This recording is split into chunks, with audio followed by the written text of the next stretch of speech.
कबीर देव जी ने उस सूखी हुई नदी को देखा। कबीर देव जी ने अपने हाथ जोड़कर प्रार्थना की और फिर अपने हाथों को हवा में ऐसे लहराया जैसे कि वह नदी को बहने का इशारा कर रहे हों। कबीर प्रभु के ऐसे इशारा करते ही थोड़ी दूरी पर ही नदी की जगह पर एक जोर से धमाका हुआ और धरती के अंदर से पानी का सैलाब निकला। यह देखकर सभी लोग चौंक जाते हैं और सभी भक्ति भाव से भरकर कबीर प्रभु को देखते हैं और अपने हाथ जोड़ लेते हैं। पूरी नदी में पानी भर जाता है। सभी लोग खुश हो जाते हैं।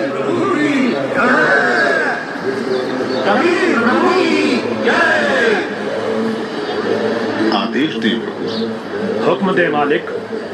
मुझे 2 सफेद चादरें चाहिए, एक बिछाऊंगा और एक ओढ़ूंगा। जो आज्ञा प्रभु। इसी क्षण 2 सफेद चादर यहाँ लाई जाए। कोई और आदेश दे प्रभु। बिजली खान, तुम सेना किस लिए लाए हो? वीरदेव, तुम किस लिए सेना लाए हो? प्रभु जी, हम आपके शरीर को इतना मलिन मुसलमानों के हाथ नहीं लगने देंगे। तुम हिंदू ले लेना और एक चादर तुम मुसलमान, और इन चादरों में जो भी चीज मिले उसे आपस में आधा आधा बांट लेना। आपस में लड़ाई नहीं करना, नहीं तो गृह युद्ध छिड़ जाएगा। मेरे जाने के बाद आपस में झगड़ना मत, ये मेरा आदेश भी है और विनती भी। कबीर प्रभु का शरीर मैं किसी को नहीं दूंगा। कबीर प्रभु के जिस्म को छोड़ने के बाद मैं इनके शरीर को अपने कब्जे में लेकर ही रहूंगा। अब मैं चलता हूँ।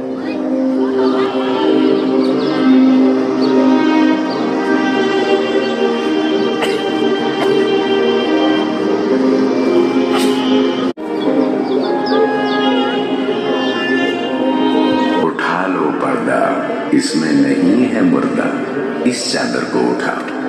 जैसे ही वीर देव और बिजली खान दौड़कर वह चादर उठाते हैं तो कबीर देव जी की जगह उनके ही वजन के बराबर शरीर के आकार के सुगंधित फूल, गुलाब, गेंदा, गुड़हल आदि रखे हुए हैं। यह देखकर सभी लोग चौंक जाते हैं।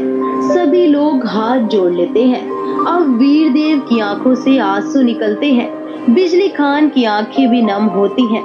दोनों एक दूसरे को देखते हैं और आपस में एक दूसरे को गले लगाकर रोने लगते हैं।